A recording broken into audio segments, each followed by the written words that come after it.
This is a production of WKNO Memphis. Production funding for Sports Files is made possible in part by Infinity of Memphis has moved to Germantown Road, just half-mile north of Wolf Chase Galleria, and is proud to support WKNO for its quality broadcasting and service to our community. Quality and service? No wonder Infinity of Memphis feels at home on WKNO. the WKNO Production Fund, the WKNO Endowment Fund, and by viewers like you. Thank you. My guest today on Sports Files is University of Memphis head football coach Justin Fuente.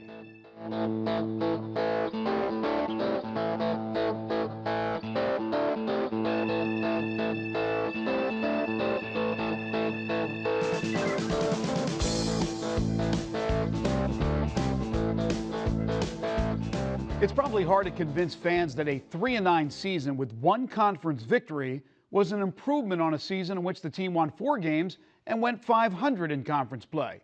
But that's exactly how Memphis football coach Justin Fuente would describe it. Last year, the Tigers moved to the American Conference, where competition became a lot tougher, and the team would finish 1-7 in conference play. But up until the final 2 games of the season, the Tigers were competitive on a weekly basis. The issue was they couldn't close the deal. They had late leads against conference champion UCF and national power Louisville, which has since relocated to the ACC, but couldn't shut the door. They had a second-half lead at Houston, but couldn't seal the deal. They also lost a controversial 2-point non-conference decision to Middle Tennessee State. There were so many close but no cigar moments for the Tigers. In that sense, this team was much better than the one Fuente inherited in his first season with the team. With that said, turnovers, penalties, and inconsistency took its toll. Now in year number 3, Fuente is close to having the team he envisioned when he took the job. The scholarship numbers are up, the depth has improved, and the attitude of the players is the best it has been in years. Today, the head honcho of the Tigers joins me to talk about the team's chances this season, the importance placed on his senior class, and the challenging schedule and brutal start to the season. It's next on Sports Files.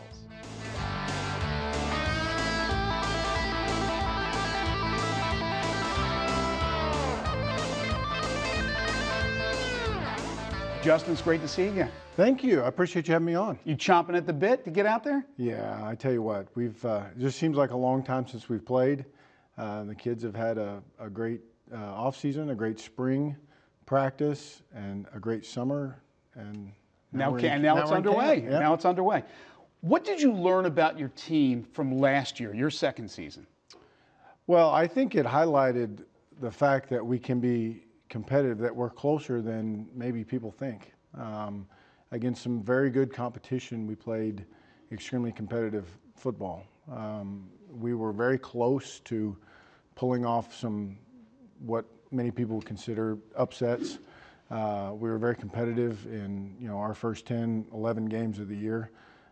We didn't finish the way we wanted to, and that's something we've been hounding on or emphasizing. But I think our guys have understood, they understand now that they can do it. Right. And yet also how difficult it truly is. And when you get in a league like we're in right now with all the parity, truly the difference between winning and losing is very, very small. Yeah, when you think about last season, UCF and how well you defended Blake Bortles, the number 3 overall pick in the draft, Louisville, you had a chance to pull off some big upsets. Do you think because of the fact that there was probably a lot of, I don't want to say despair, but a lot of disappointment that you didn't finish the deal, and that hurt you those final 2 games? Was it more mental, or were you physically spent by the end of the season? Well, I think it was a little bit of both. We just couldn't hold the rope any longer. We had to play, quite honestly, at such a high level to be competitive every single week that we weren't able to maintain it by the end. And part of that was a mental and emotional drain of basically having our hearts ripped out several times. Part of it was the physical drain of playing the season against, quite honestly, much bigger, faster, more physical teams.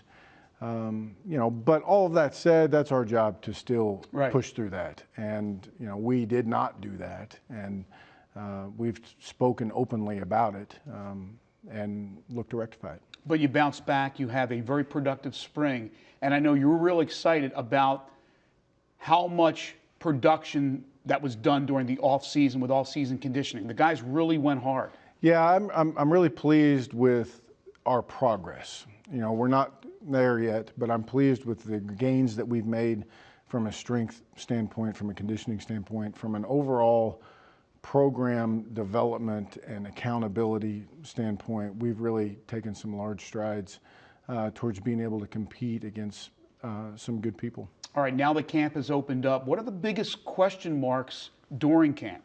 Well, we've got them all over the place. I mean, there's a bunch of, you know, can our older guys lead this football team, lead this program, and leave their mark on it, on their way out? You have over 20 seniors. Yeah, for the first time since we've been here, we have a large number of seniors.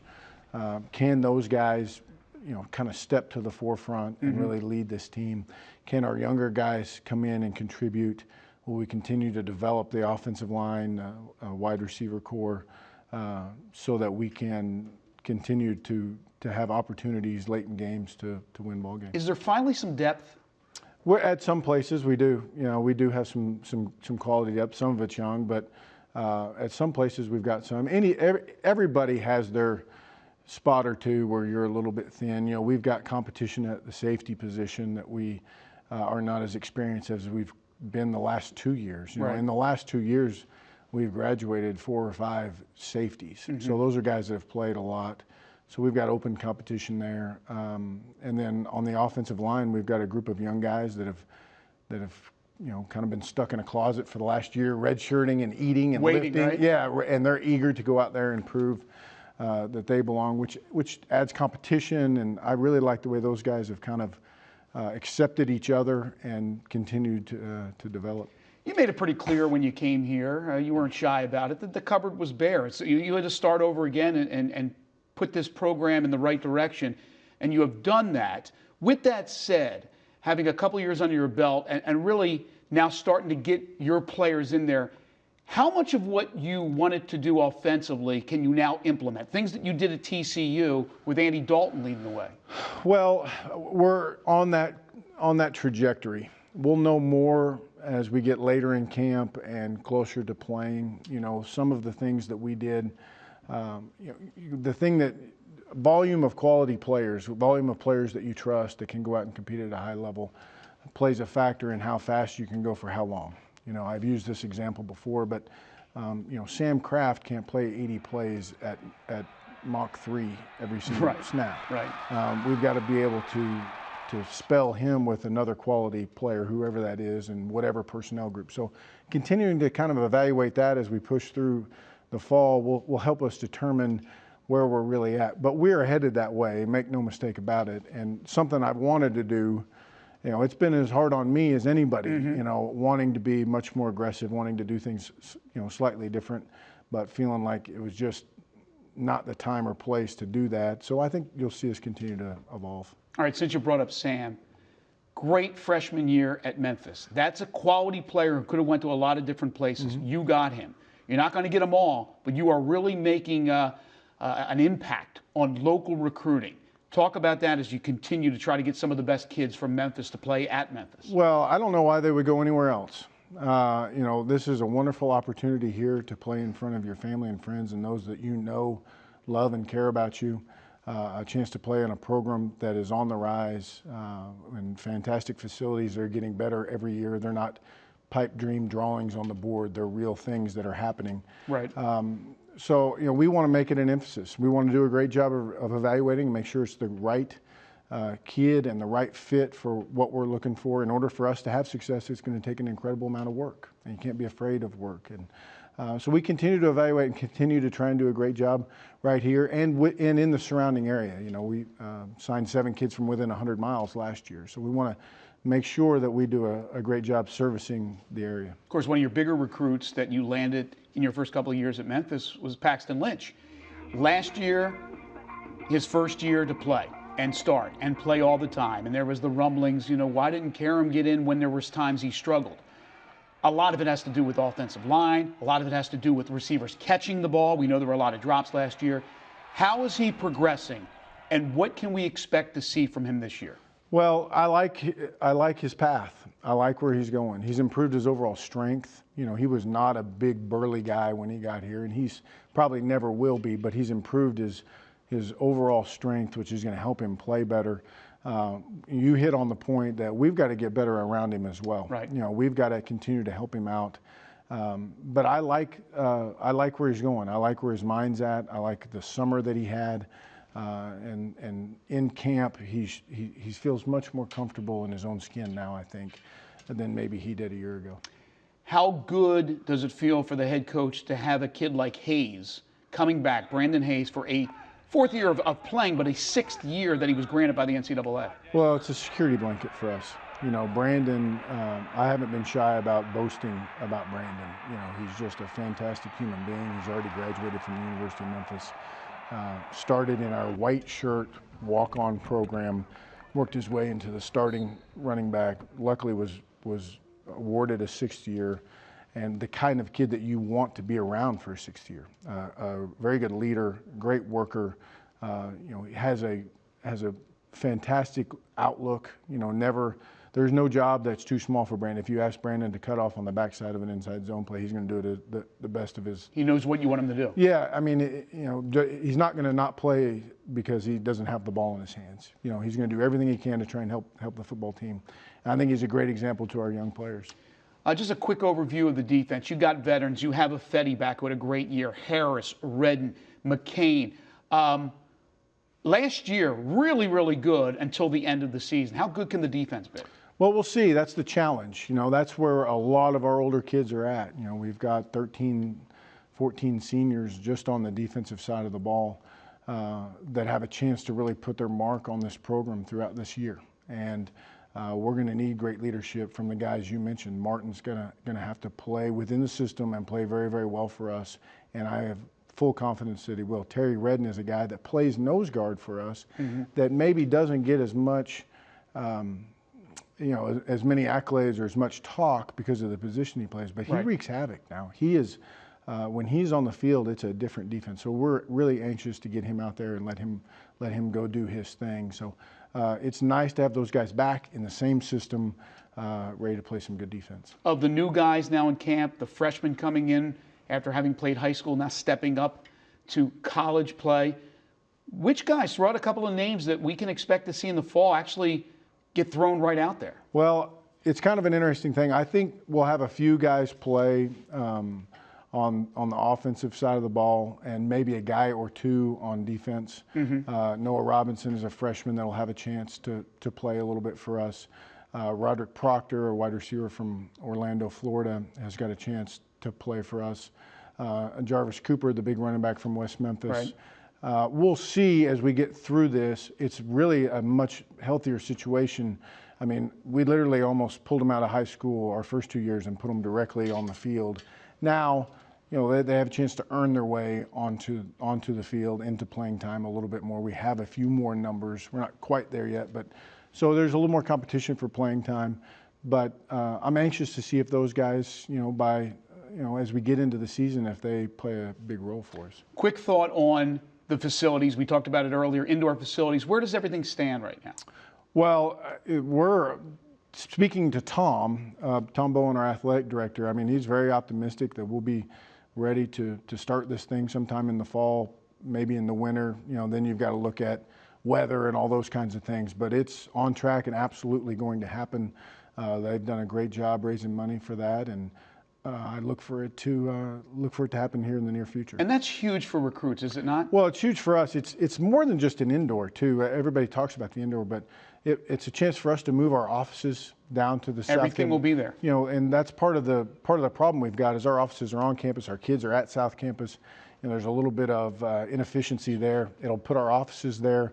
It'll give us we're going to reward the players with a very nice, large players' lounge, which they absolutely deserve. There'll be a place there for our kids to eat. We eat as a team quite often with new NCAA legislation. We can feed them more, so it's a place for them to eat. There's another study hall aspect to it, along with coach's office and an indoor facility. So it's a really remarkable project. No question, young men like to look at the schedule. Who are you guys going to play outside your conference? This year, you're going to UCLA.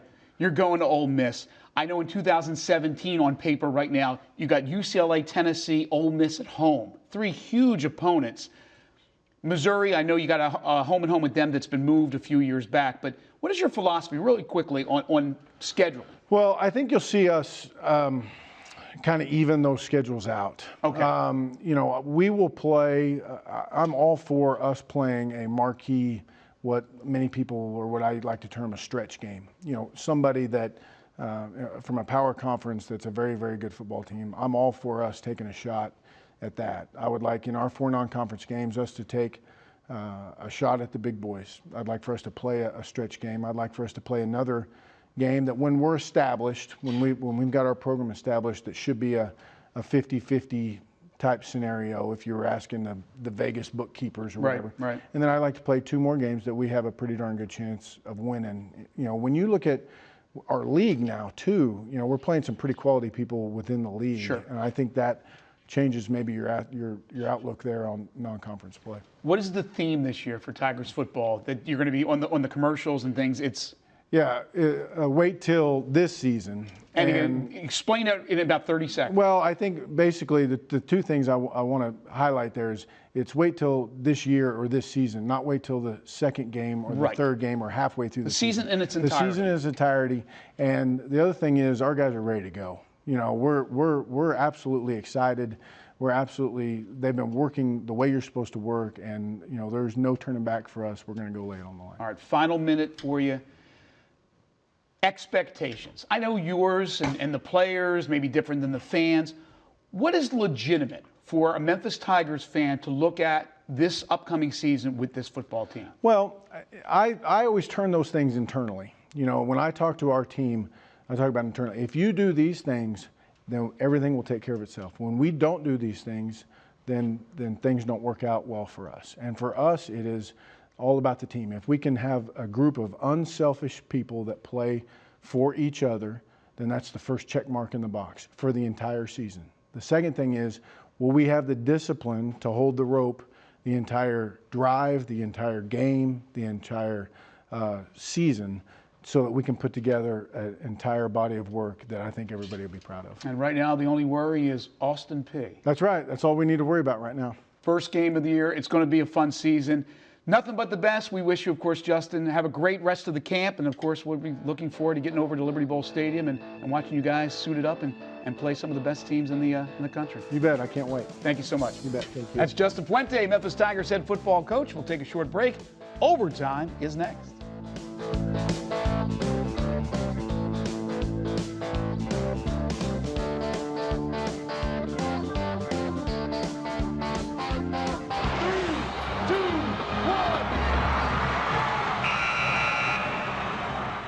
David Allen has a fairly common name, but he's anything but common.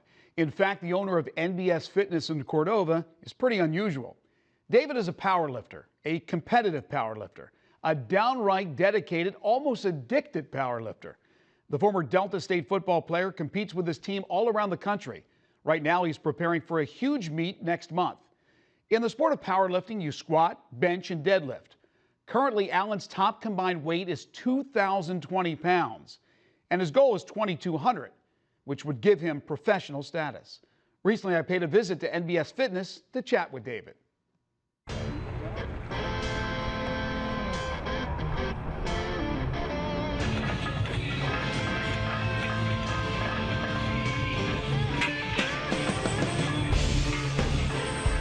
Well, David, thanks for being with us. We appreciate it. Glad to be here, man. Let's talk about powerlifting. Is it as simple as it seems? So let's get out there, just lift some weights, but you got team competition. There's a lot that goes into it. Yeah, powerlifting always consists of the 3 same exercises, squat, bench, and deadlift. But the training of it is extremely complicated, and everyone's got their own different ways of doing it. So, it's a little bit more than just what meets the eye. What do you do here at NBS? We offer gym memberships, we offer personal training, partner training, we have a powerlifting team, we have Olympic weightlifters, bodybuilders, strongmen, so we're kind of a training facility for this serious exercise enthusiasts, I would say. Not only do you run this place, but obviously you're part of the powerlifting team. Yes. Talk about this team and how many people are involved and And where do you go for competition? There's about 20 people on the team. We train together 4 days a week, Monday, Wednesday, Friday, and Saturday. We compete twice a year. Usually we'll compete in Arkansas, Tennessee, maybe some in Mississippi. I'm actually going up into Ohio to compete. And then we also host a competition every year. So, yeah. In the 3 disciplines that are involved in powerlifting, what would be a good number as compared rather to your weight? What are you looking to try to do? Well, every person's got their own personal goals. In powerlifting, you get classified in class 3, 2, 1, master, submaster, and elite. And then finally at the very top you have pro. So that's kind of how we categorize people. Generally speaking, for the average person, a 2 times body weight squat would be pretty strong. A 1.5 times body weight bench would be strong, and a 2 times body weight deadlift would be strong. To get an elite total, you're probably looking more to the 2 3/4 squat to 3 times body weight squat, 1 3/4 to 2 times body weight bench press, and then 2 3/4 to 3 times body weight deadlift to hit those high elite totals. Other than the weight, what makes a good power lifter? Are we talking technique here when we talk about the really good ones? Absolutely, you have to have technique. Technique will help you lift more weight than training will. Training intelligently is going to keep you in the game longer and help you improve your lifts. But then also from a mental standpoint, you have to be willing to kind of face your fears and get underneath some heavy weights and just deal with the daily grinds of getting beat up from lifting. Not only do you power lift here for NBS for your place, but you also are part of another team where you also happen to write about the sport. Talk Yes. about that. I'm a writer and an athlete for Team Elite FTS. EliteFTS.com is the biggest name in powerlifting and strength and conditioning. They provide the best strength equipment in the entire world, and they provide the highest level of knowledge freely to the entire world. So their motto is live, learn, and pass on, and that's kind of what we do. What would you recommend for young people who want to start, first of all, lifting weights and then get into powerlifting? About how old should you be? Well, as far as lifting weights is concerned, what we like to see is kids kind of entering puberty, so 12 to kind of 14 years old, to start learning the basic lifts. Now, we're not going to put heavy weights on the kid, usually till they're about 16 to 18. The best thing they can do is come find someone like me who's knowledgeable in the subject and can help instruct them and get them on the right path from the get-go. As far as powerlifting is concerned, we're the only facility in Memphis set up to handle powerlifters, so come see us. And not only powerlifting, but you have folks that may want to compete in Olympic weightlifting, which is different than powerlifting. Yep. Of course, strongman. You have it all here. Yeah, we have strongman, Olympic weightlifting. We've got athletes, and we've got just soccer moms and everyday people that want to feel better, look better, and live healthy and happy lives. People may remember the name David Allen from back in the day because you played football at Delta State, a very good Division II program. You played at ECS. Yes. Talk about playing football well, you certainly want to be in great shape, but you seem to like the lifting almost more than the actual game of football. Yeah, it was kind of funny. I always looked forward to the off season because that's when I could, really focus on my training. When I was playing football in high school and baseball in high school, I was lifting pretty much every day, even though I really wasn't supposed to. I loved the game of football. I loved the team aspect of it. It taught me a lot of good lessons that I've taken into the gym and I've taken into life. But something about the barbell, about the weights, is just always drawn me to it. There's something about putting a weight on your back, taking it down to the ground, and then having to force yourself to lift it back up. And I would imagine also here and in other places across the country, a guy like you and other people who own gyms, they're going to teach the proper way of doing this. Nobody's going to come right in here and start hitting the weights and doing something where they're going to get physically hurt. No, you can always train so long and you can only train so much when you're injured. So we always try to use the correct technique, the proper training to prevent injury. We can't get better when we're hurt. So technique is vital in this sport, and it's vital in really any weight training. That's why it's important to get around people who know what they're talking about and can help you do it the correct way instead of just going to the gym and doing it yourself. How about goals for the future for you? My next competition is in September. I would like to hit a 900-pound squat, a 550 to 575-pound bench press, and a 700-pound deadlift, and that will give me a pro total. And then once you become professional, will Right. you compete in pro? Once you become a pro lifter, you can compete in lifts where you can earn money. So that's kind of my next goal. And not so much that you can make money in powerlifting, it's that next step up. It's that next tier in the system that you shoot for. Well, best of luck to you, David. Thank you very much. Thank you so much for spending some time with us. Definitely. And best of luck to David. Before we say goodnight, our congratulations to Memphian Claude Humphrey, who after 28 years waiting, the former NFL star defensive end was inducted into the Pro Football Hall of Fame this past Sunday. And Memphis Tiger junior guard Damian Wilson has decided to leave the basketball program after 2 years of wearing the blue and gray. Wilson says he wants to transfer to a school closer to his home in Atlanta.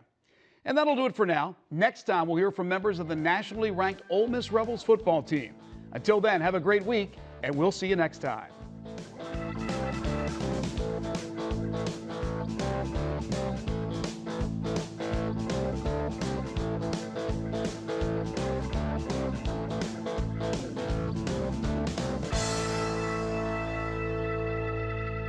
Production funding for Sports Files is made possible in part by Infinity of Memphis has moved to Germantown Road, just half-mile north of Wolf Chase Galleria, and is proud to support WKNO for its quality broadcasting and service to our community. Quality and service? No wonder Infinity of Memphis feels at home on WKNO.